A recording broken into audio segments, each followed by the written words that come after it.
Anutin Charnvirakul, the leader of the Bhumjaithai Party, has been elected as Thailand's new prime minister, securing 311 votes in a dramatic parliamentary vote on September 5, 2025.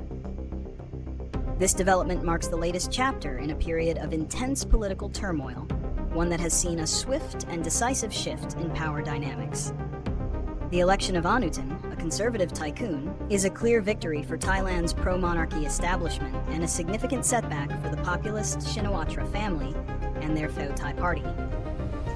Anutin's rise to the premiership follows a chaotic scramble for power triggered by the Constitutional Court's dismissal of the previous Prime Minister, Paetongtarn Shinawatra, on ethics charges. This event is not an isolated incident, but a continuation of a long-running power struggle between two political poles. The populist forces aligned with the Shinawatra family and the conservative royalist establishment, which includes the military and judiciary.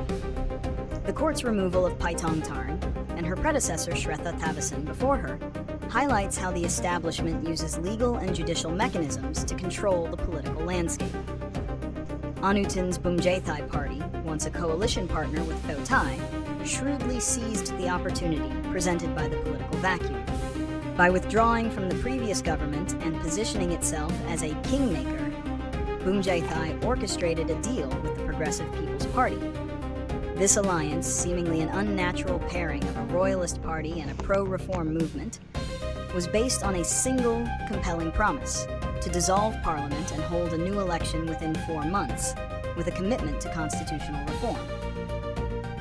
The consequences of this maneuvering are profound, leaving Thailand with a minority government and a political system where trust is at an all-time low.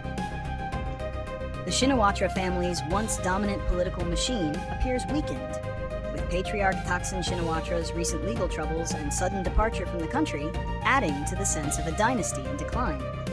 Looking ahead, the central question is whether Anutin will honor his promise to hold a new election. Skepticism runs high, particularly among supporters of the People's Party, who fear this is a tactic to consolidate power and delay genuine democratic reform. A short-lived Anutin government would likely focus on maintaining stability and implementing pragmatic, business-friendly policies. However, the potential for a political silent coup through the courts or a more overt military intervention remains a persistent threat, especially if the political situation deteriorates further. For Thailand to find long-term stability, several solutions are paramount. The most critical is a fundamental reform of the constitution to curb the power of unelected bodies, particularly the judiciary and military, and to ensure a more level playing field for elected representatives.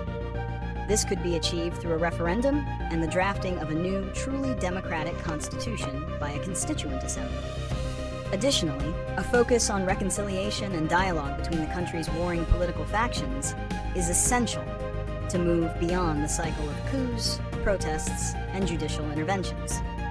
Ultimately, the stability of Thailand hinges on its ability to build institutions that are transparent, accountable, and respected by all political players, and to create a political culture based on compromise rather than confrontation.